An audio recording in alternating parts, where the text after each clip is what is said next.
Okay, thank you everybody. Thank you for sitting through all those talks. We had crammed in a single day a whole number of talks from abroad, from India, and I hope it was interesting to students and others alike. So we have one more session to go, and then after that we will be done with today's program. So this last event is slightly interesting. It's no longer a talk, it's a panel discussion. And the panel discussion is going to be about whether a master's course in space technologies is needed or not. So there's a question mark in the schedule, as you see. So there's a question that has to be answered. So to begin the panel discussion, I'd like to invite Professor Ashwini Ratnu and ask him to conduct this. Thanks, Alok. So as the title says, we in the Institute are contemplating on starting a new master's program which would be dedicated to space science and technology. And going by the talks all throughout the day, we can see that there is impetus on manned missions and space exploration and a lot more happening in this area. So this is a topical discussion. I would invite the panelists one by one and also read their bios. First, I would like to invite Dr. Alok Kumar.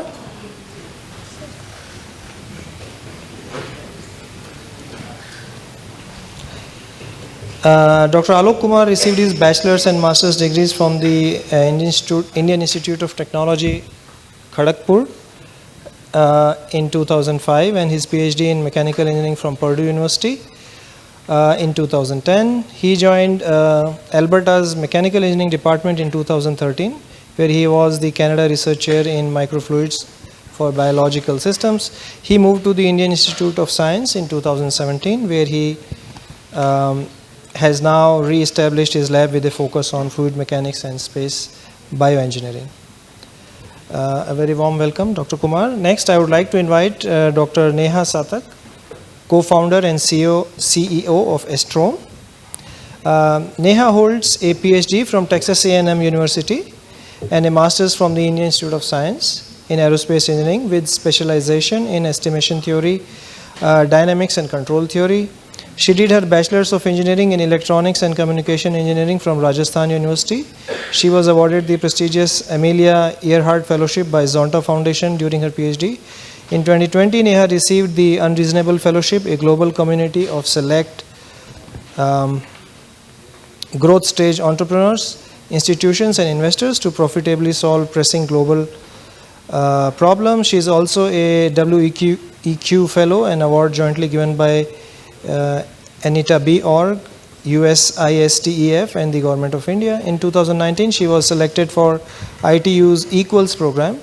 She co-founded two other companies prior to Estrome. She is also an Amelia Earhart Fellow in 2012 and Karman Fellow in 2021. Recently, Neha won the Women Transforming India WTI Award 2021 by Niti Aayog. Welcome, Neha. Next, I would like to invite Dr. Joseph Matthew, who is a professor and the chair of Aerospace Engineering Department at ISC. Joseph obtained his BTech from the Indian Institute of Technology, Madras in 1984, MS from the University of Missouri Rolla in 1986, and PhD from MIT in 1990, all three in mechanical engineering. His research interests are in turbulence, transition, stability and wave propagation, computing with DNS and LES and applications to turbomachinery, aeroacoustics and combustion. He is a fellow of the Indian National Academy of Engineering and an associate fellow of American Institute of Aeronautics and Astronautics. He was a past convener of the ISRO ISC Space Technology Cell, and he is on the board for InSpace, that is Indian National Space Promotion and Authorization Center. Welcome, Joseph. I would now like to invite Dr. Santosh Ansumali to join the panel.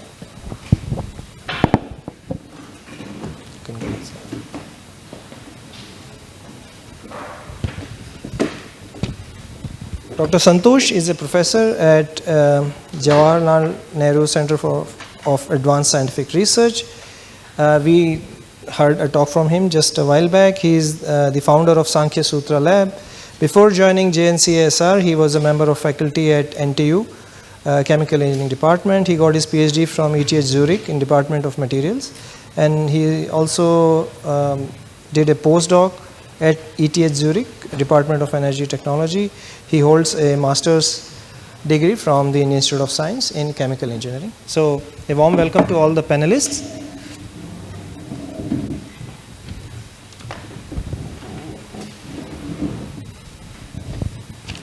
I would like to start this discussion by first inviting the panelists to just give a brief sort of view, their own view or perception or their sort of comments about this topic, about initiating an MTech program in space technology and science. And then we'll have some interactions and questions from the audience, and that's how we'll go. So first, I would like to invite Dr. Alok Kumar to give his view on the topic.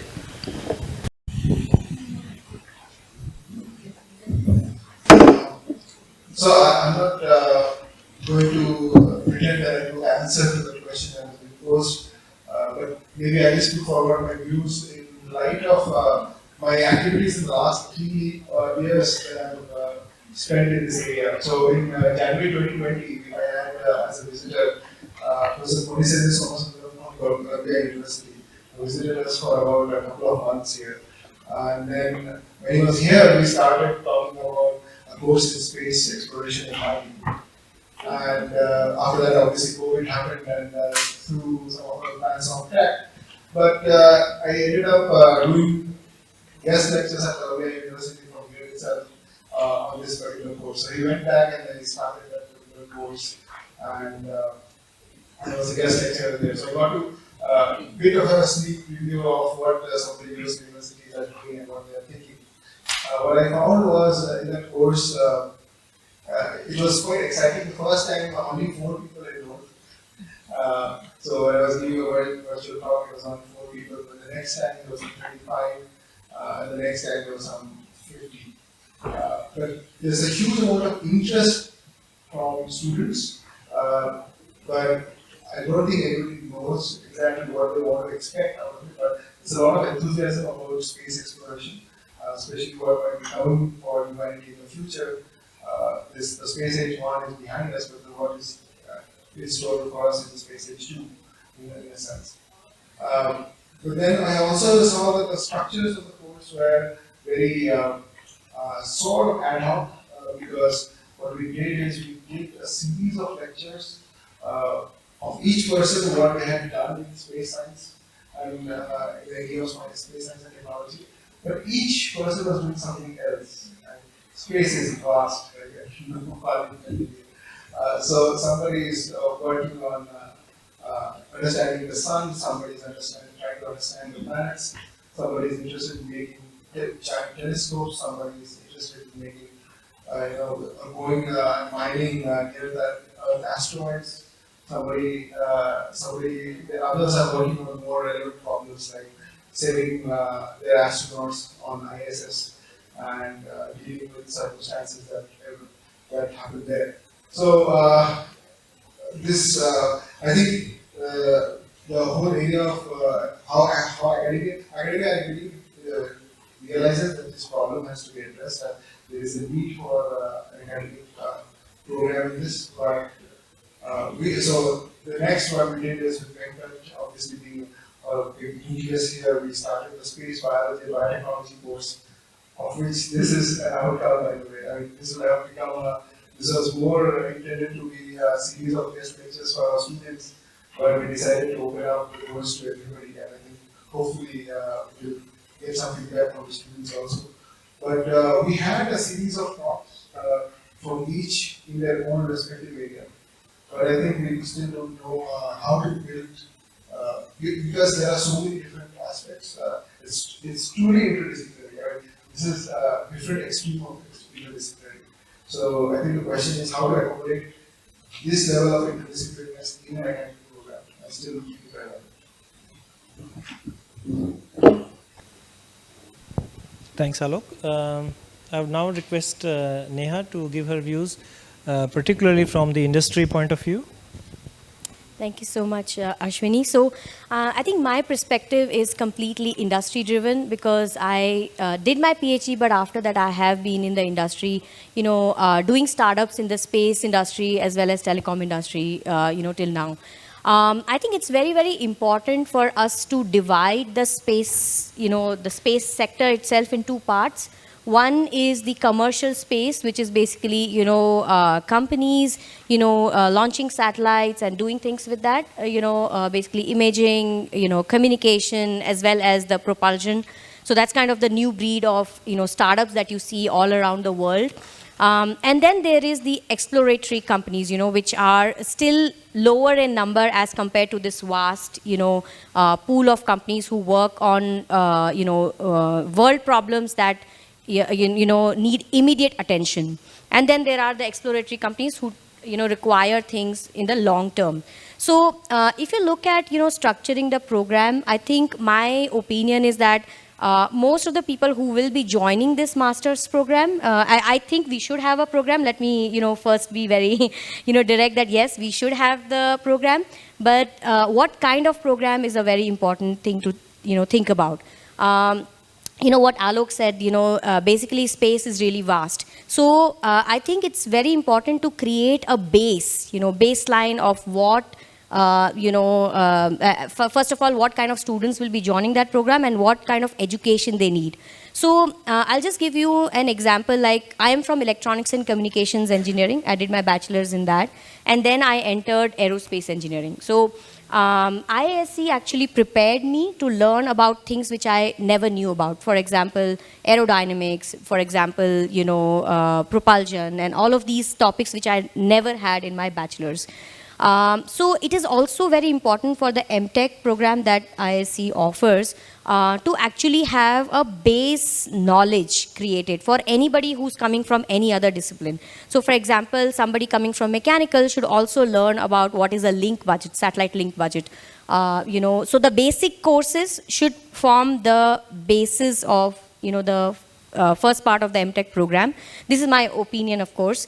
And then there can be specialized courses which one takes in the second year, depending on their interest, because everybody will have such a diverse interest, and that's something that we have to embrace, But I think, and I say that because at our company, Astrom, so just to give you a background about what I do, we do communication tech.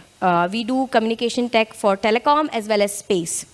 Now, the kind of people we want to hire when it comes to space is people who have very good, strong knowledge in their own field. Let's say in this case, electronics and communication, but they also know what it means to put something in space. They should have an awareness of what is astrodynamics, how does the two-body problem work, and also things like, what are the challenges that one faces when one puts a communication device on a satellite.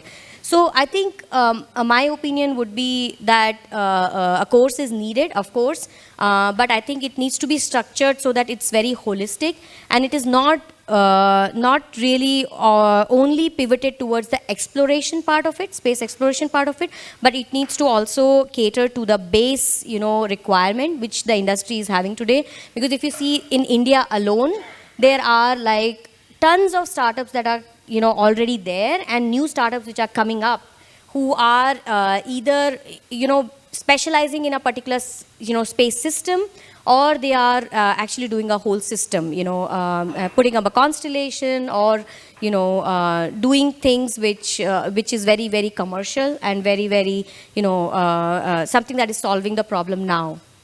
So that's my opinion. Thank you. Thanks, Neha. I would now invite Santosh to Thanks. go ahead. Thank you. Yeah. I think I'm least knowledgeable among the panel on this topic. So coming from a background, one leg in academia and one leg in industry, and also being a master's student here earlier, I have few questions. It's clear that one need a course in space technology. But ISC already had a lot of well-designed master's courses in different disciplines. So how would it, for example, distinguish itself from aerospace masters? So what distinguishes it? facing challenges in hiring in the startup, I would ask the question how the program would prepare the students to have at least one core skill. For example, could it be programming or it could be experiment or whatever. So should it be course driven? Should it be project driven? Could it be, for example, an add-on on the existing master's program as the field is interdisciplinary? Should it be just a 6-month add-on on the existing master's course in chemical engineering or aerospace or mechanical engineering? Or do we need a separate thing? Should there be a core courses or should there be core projects around this? Do all students need to learn basic physics and maths as the field itself will evolve on basic biology? Do they need to have coding skills? These are the questions I have. I don't have the answers. Thanks, Santosh. I'll now invite Joseph to speak. Good evening. Till very recently, someone who wanted to work in space in India had to go to either ISRO or with similar skills also go to defense and DRDL. We provided many of the scientists who joined ISRO and were project managers and so on, even chairman. But very recently, that situation has changed, and there are many more opportunities in India for people to work in space. Now, if you're looking at the engineering part of it, to distinguish from what has been broadly called the exploratory part, the engineering part of it, there's engineering for the launch vehicles, for the satellites, for the sensors that go into it, and the products, the satellite products that come up. Now, if you want one MTech program here in ISC that covers all of this, then I think a person is not properly prepared in this period. What I think would work is, let's say a person comes to for the MTech in aerospace engineering, but we have a course set that provides preparation for working in all these new kinds of companies. So we already have, when a person comes to do MTech in aerospace engineering, from the second semester, there is some level of specialization. There's a choice that people make. They could have come with that interest or developed it during the first term, and they do a certain set of courses. Now, we don't give this as a formal specialization, but we do have people working in aerodynamics, propulsion, structures, and controls. I'm very happy to hear that Neha appreciated the broad training initially. It's substantive training. It was designed so that people who had a background in, say, mechanical engineering, civil, chemical or so, would come here and learn how to put what they know in the context of aerospace engineering. If your training was in civil engineering and you like structures, you come here and you learn about lightweight structures and become a specialist in that. We also have people who can become generalists. They're the ones who become project managers. Now, as far as I know, in these new industries also, I haven't seen them looking for someone trained from a special program like this, right? Which is just on space technology. And in fact, if we had a program like that, a student might decide to do aerospace engineering instead of this. Whereas we have people in several departments who could offer a course set, say 6 courses that go along with our basic courses, and this could constitute a specialization in space science and technology as part of the Masters in Aerospace Engineering. On the other hand, the way we are set up here, it makes much more sense to start an academic program beginning with PhD and Masters by Research degrees. We actually had we looked into this a few years ago across the institute, and this was what emerged. There are several areas, and across departments, there are people with interests that are relevant to space science and technology. So if we start a program in space science and technology, bring in all the faculty who are interested in this, then it would begin with PhD students, begin with research in all these diverse areas, and an MTech program could then emerge. And I think that's my view. Thanks, Joseph. So I think it's fairly apparent that when we go to drawing board and think about the course structure, the important question that emerges, which is also reflected in the comments, is that there are these core areas of orbital motion, spacecraft dynamics, propulsion structures, and then we are looking at very advanced applications like communications, habitat, or image processing. So I would throw this question to all the panelists, that what, in your view, could be a sort of a balanced take on this structure so that we can come up with a tenable MTech program? Any general comments? I know this is fairly complicated and cannot be decided in few minutes, but any comments you have on that?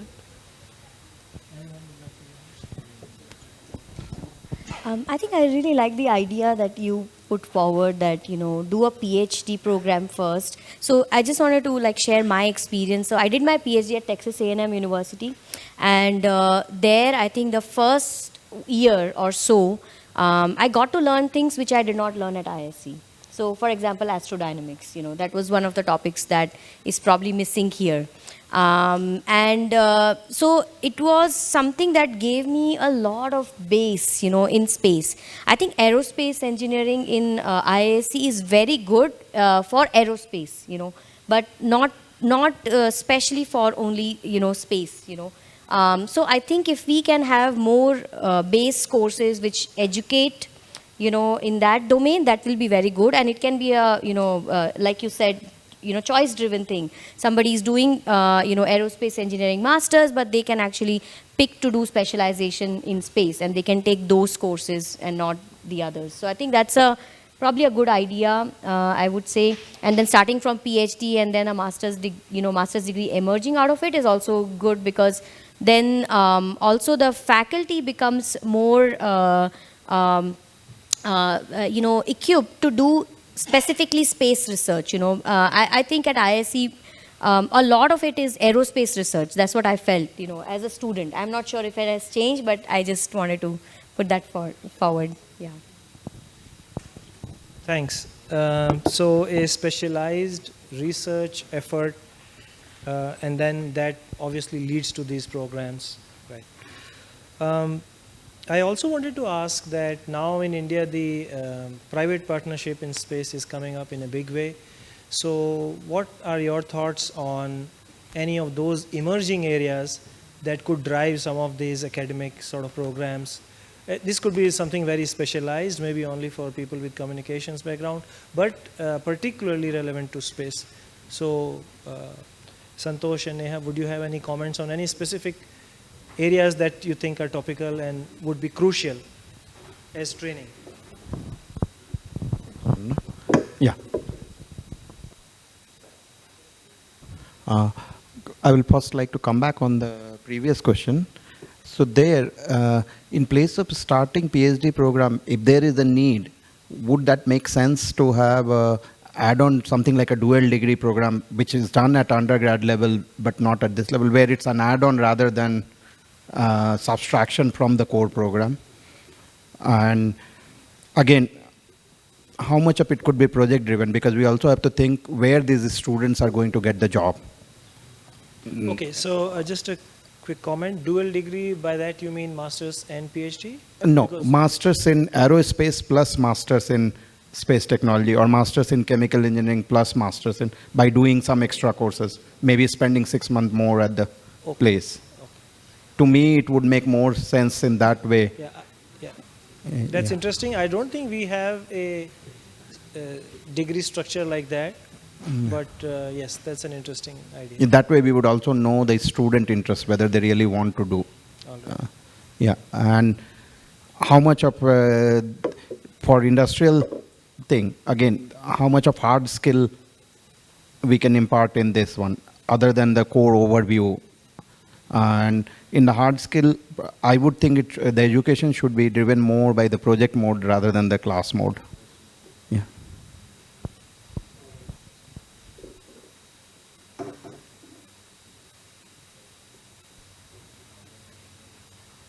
Okay, so right. So I think we at the institute have, as is fairly apparent, work in these areas that are related or associated with space science, and perhaps with some brainstorming we can emerge with a plan which can create a program like this. At this point, I would also like comments from the audience and any inputs if they would like to give us, and we can move the discussion forward. While we may have other comments as well. So.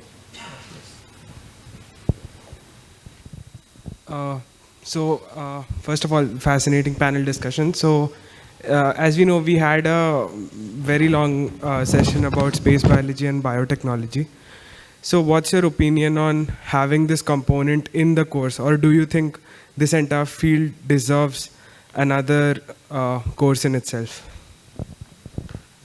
Thank you. Yeah, that's an interesting question, because space science and space technology can be looked at interrelated, but at the same time slightly different entities. So how to go about covering all that in an academic program or in an academic framework, I would say. Any comments? So, maybe because we're doing this symposium, I'm taking this question first. I don't think going ahead from what space technologies is going to serve, we can take out the human component and the biological component. So if it is not served, obviously electronics, communications, rocket design, etc. will be an important component, but I think any feasible or any good program, academic program, has to have some component of it. It could be rudimentary, it could be something more of an introductory nature, where somebody still gets to understand what the importance is. But I think that's what makes space technology important, that's what makes it very difficult. You cannot have failures, single failure means the death of an astronaut. So those are issues that place very high expectations of space technology. So I think it will be required in some sense. It doesn't have to, you don't have a full biology background in order to do that. But some appreciation in some form of a elective course or an elective project, I think will provide that kind of background.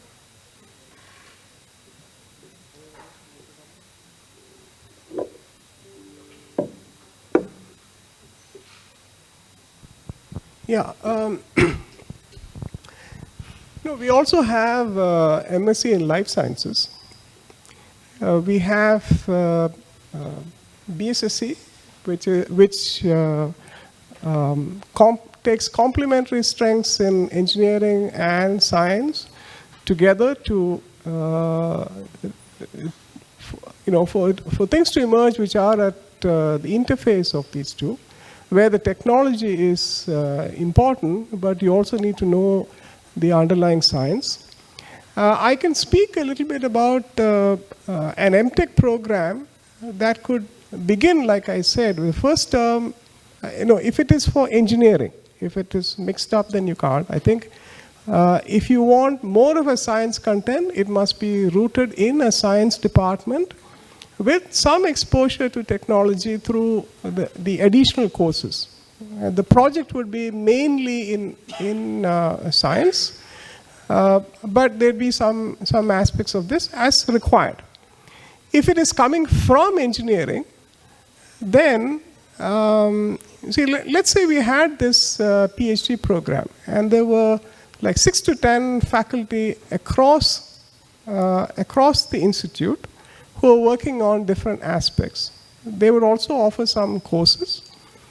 That course set can become a part of this MTech in the engineering department, which gives them a specialization, training for working in these areas. That's established because there are faculty members who are in this area who have started with PhD students, but there's a course set that those coming for a master's in engineering can take. And then they would be recognized as people who are now ready to work in space technology.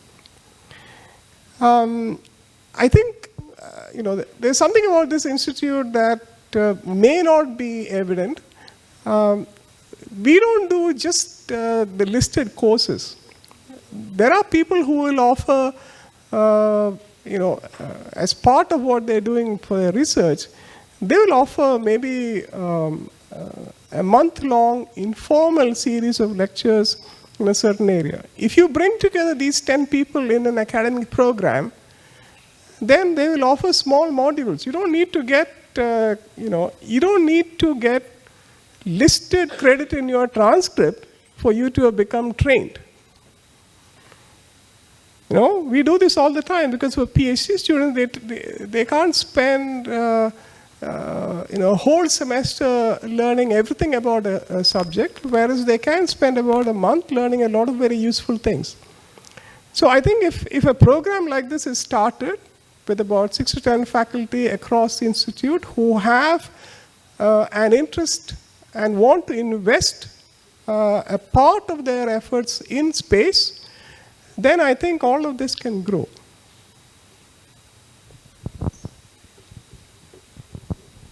Thanks, Joseph. Any other questions, comments?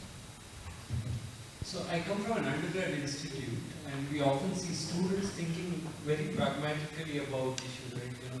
How much to specialize and how much to do something fundamental, keeping in mind the job market. So just curious to understand how are you thinking about this in terms of specialization versus generalization and the available jobs?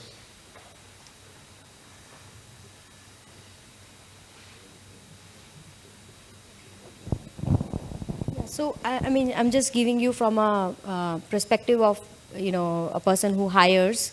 So, from our perspective, I think degree name is one thing, but then what we look for is what have you done, And like, for example, even if you have a specialization in space science, but you're very good at coding, or you're very good at, certain aspects, or you've gained experience in certain domain, we don't really, have any thought process of, oh, I don't want to hire somebody with this specialization. We look for content in your CV. So from that perspective, I think it's, it's fairly okay if you want to specialize specialize or not specialize, but what is important is to gain those core strengths, core, how should I say, skills. That you can apply in anything. That's the most important part.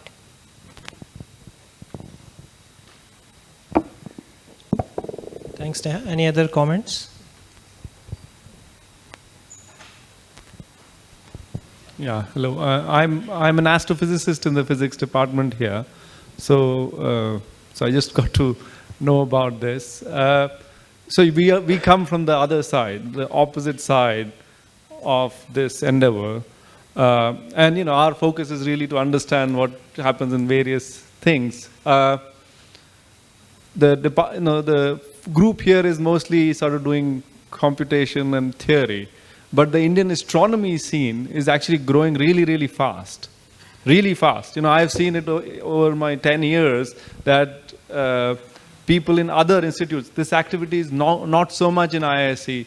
In other institutes like Ayuka in Pune, IIA are sort of have brought up teams of people working on big international collaborations, payloads on things like Aditya L1, which is the next flagship mission for ISRO.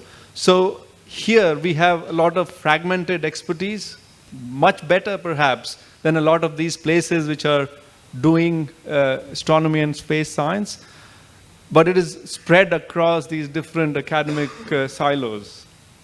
Okay, and we need. So I think you can have another program in aerospace, and it will work almost like what exists right now.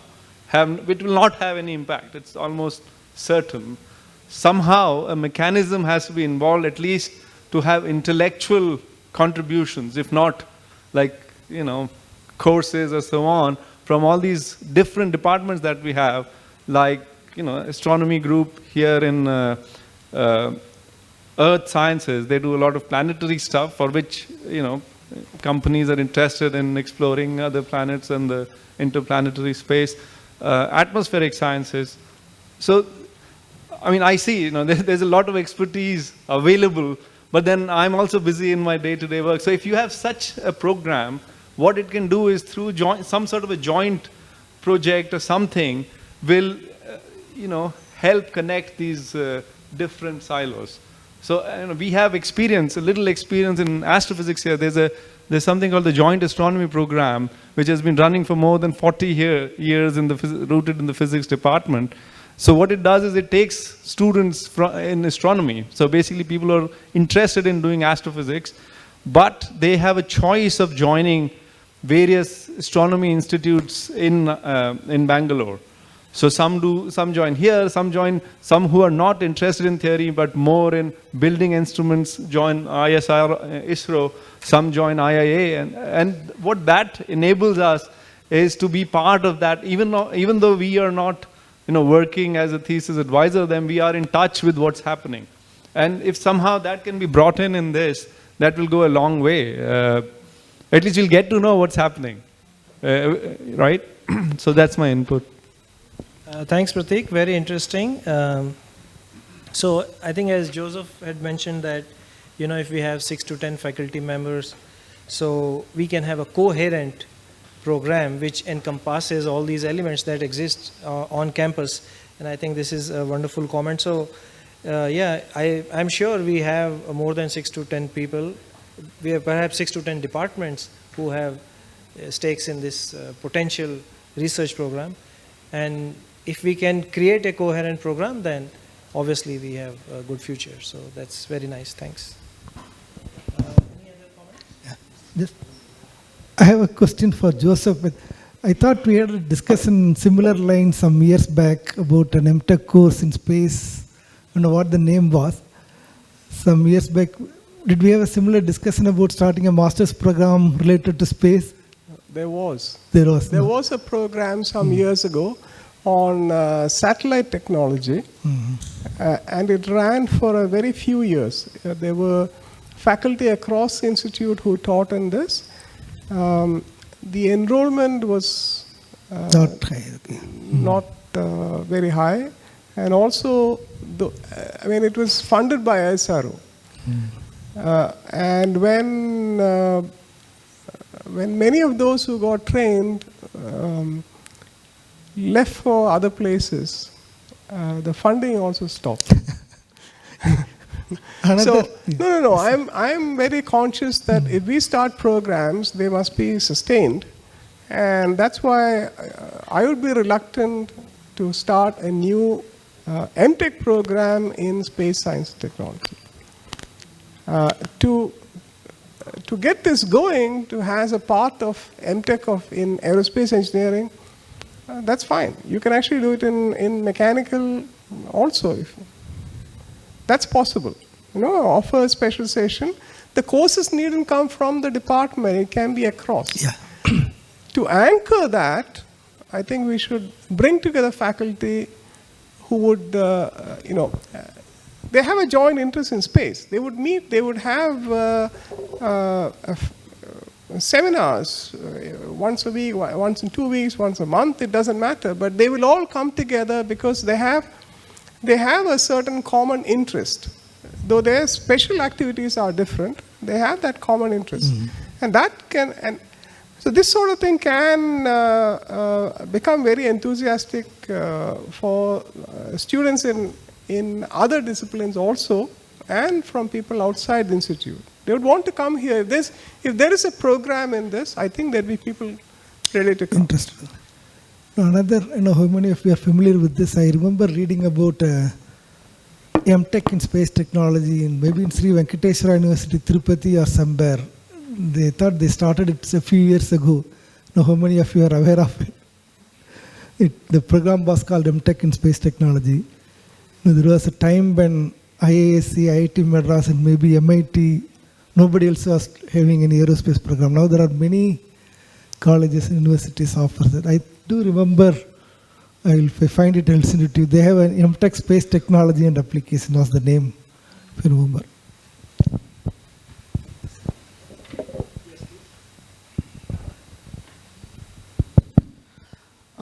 Actually, space technology, I could say it's not employment-based course.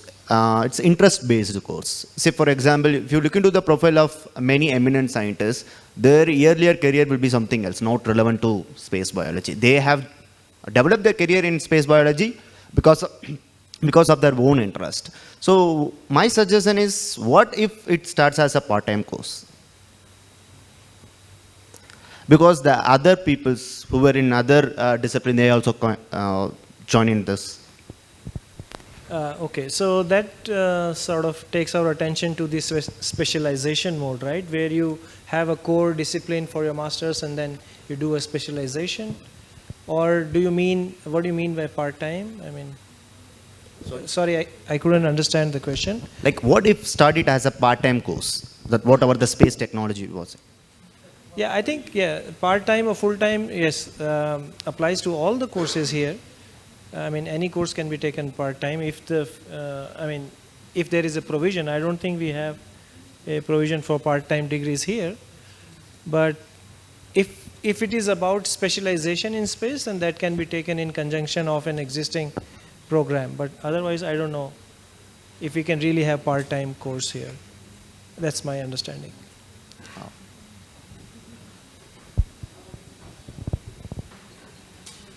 If we have the course going on, we can certainly have people who come to attend just one class. Earlier, for example, there were students from JNC who would come and attend classes here in IISc. When they were smaller and they had very few faculty, they would send their students to IISc. It was they're coming only for that one class.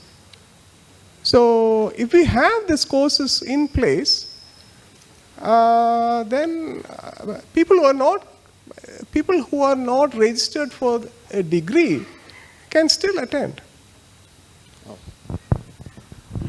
What Joseph earlier said, a program started and got closed. Many times it's linked with the job market. We'll have to also ask what extra and what are the jobs we are talking about which cannot be done by mechanical engineer or aerospace engineer or biologist, biotechnologist, how this course will distinguish from that, and which is the market which we are catering to. Yeah, I think that's very important, that we also have to cater to the fact that what are the jobs that the students would have at the end of it.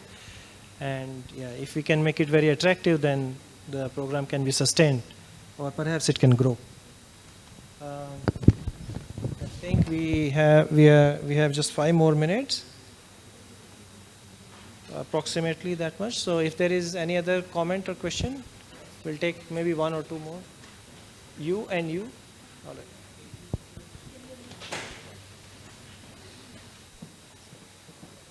right. Hi, really nice discussion. I was the points put forth were very valid. Having a course perhaps causes a problem between the generalization and the specialization. But how about a feasibility of giving a minor to a PhD person or an MTech person with additional courses or something. I'm not sure if ISC has that as of now. If it does, it is not publicized enough because I do not know I'm a PhD student here, and I would have loved to do that because over the course of my PhD, I've realized that apart from my own PhD, I've gotten interested in certain other things as well.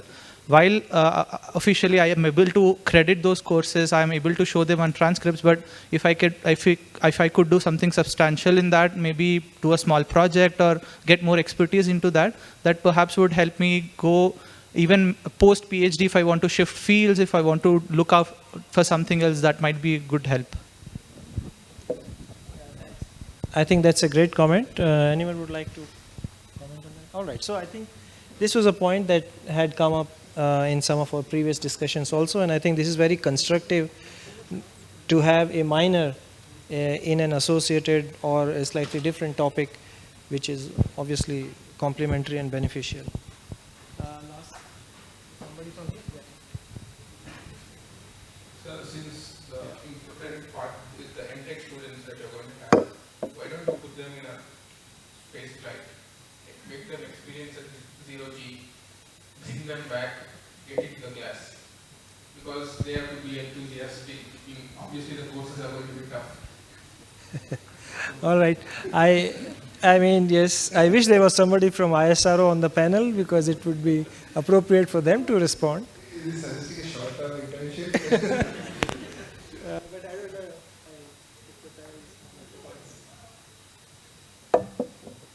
know. That's not a very difficult thing to do. For many years, students who came to ISC to study masters in aerospace engineering were taken on 2 or 3 flights on our own aircraft. Today, people fly to come for their interviews. In those days, nobody had gotten on an aircraft till they came here. And so that was important. We had our own aircraft. And students went up on it and experienced it, did some experiments. If you have a space flight program, you want to have a 0G experience, well, you'll use an aircraft, but it's still possible. It's not difficult. We don't have the program. That's all.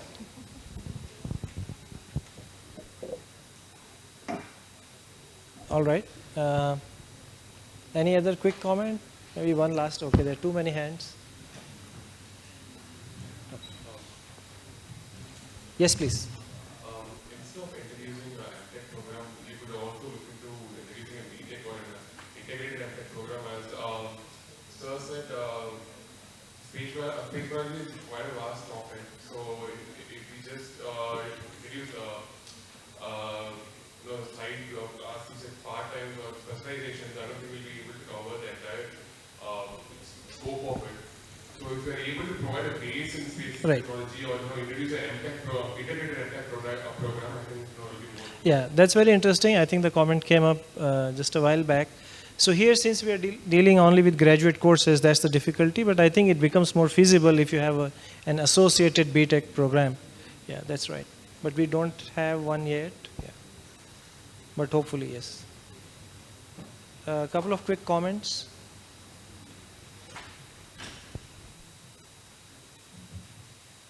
Firstly, I would like to thank all the speakers and the organizers for beautifully conducted session. It was an amazing experience overall, getting to know about the gist and crux of what space technology has to offer. So, related to Nehan's journey, starting from bachelor's in DC to going on master's in aerospace. So, I myself am doing my bachelor's currently in aerospace engineering in Sastra, in Tamil Nadu. So, with electronics engineering itself being a vast pool, how do you think, people who are not accommodated or accustomed to that knowledge can overcome that? And not just aerospace engineering, any engineering, like environmental sciences, biotechnology, biotechnology for that matter.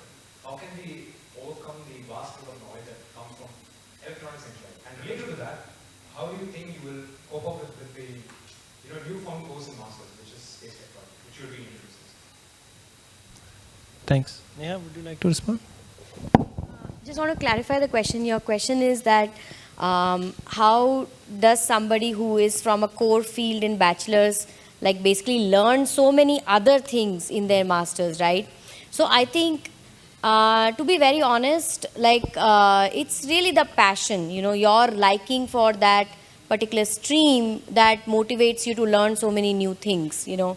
And I always feel that every level of education teaches you to learn how to get into new things faster. So if you do bachelor's, you learn, you know, to get into things with certain, you know, confidence. After master's, you have more confidence. After PhD, you have even more confidence. So, like for example, for me, from bachelor's going to aerospace engineering masters, I just loved it. That's why I learned all the other things that I did not know. And you just have to work hard, you know. And there is a period of, going through that slant, you know. And you have to just go through it. That's about it. But I think basic engineering, you know, skills, if you have that, like mathematics and all of that, I think you can do anything you want. So that's what I think is the. Thank you. Okay. All right. I think we are now. Okay, maybe this could be a comment. Yeah, that would be the last. I just had to clarify one thing. So when you talked about MTech in space technology, so what I feel right now, the beauty lies in space technologies that we have people coming from different backgrounds. For example, someone from biotech, someone from the for example, in our own college, we have an astronomy group, and we have people coming in from different backgrounds. In fact, we actually have someone from BCom as well. It might sound funny, but then the input we get from different backgrounds, I think it's something to be appreciated. And having a common course that brings different people to the same point and then makes them go towards the same path. Wouldn't you think it kind of restricts the different perspectives that we might have from specializing in their own fields? Yeah. Yeah. Maybe the solution lies to some of the comments that were made before, which is, I mean, right now we have so many departments that it's more like a differentiation that's happening of knowledge. So maybe a center which will integrate some of this and bring together a bit of you, give the answer to that. Thanks. All right, so I think we are now nearing the end of this discussion. Very exciting and enriching discussion. Some of the pointers, just to summarize from these wonderful inputs. For example, we can have specializations in our existing courses and a provision for minor in space. Another point was that if you are going for an MTech in space technology, it should not be department centric. I think that's very interesting. I think the single most important theme that is coming out is a coherent sort of initiative involving multiple faculty across departments and divisions.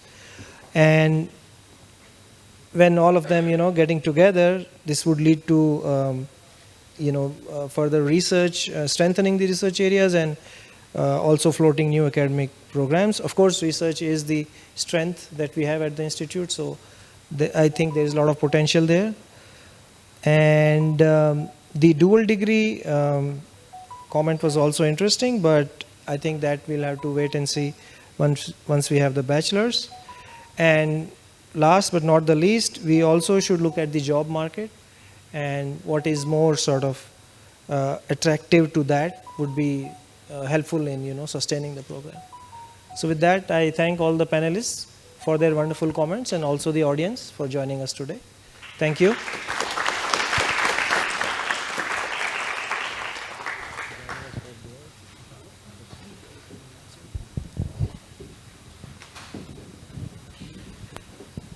So thank you, panelists.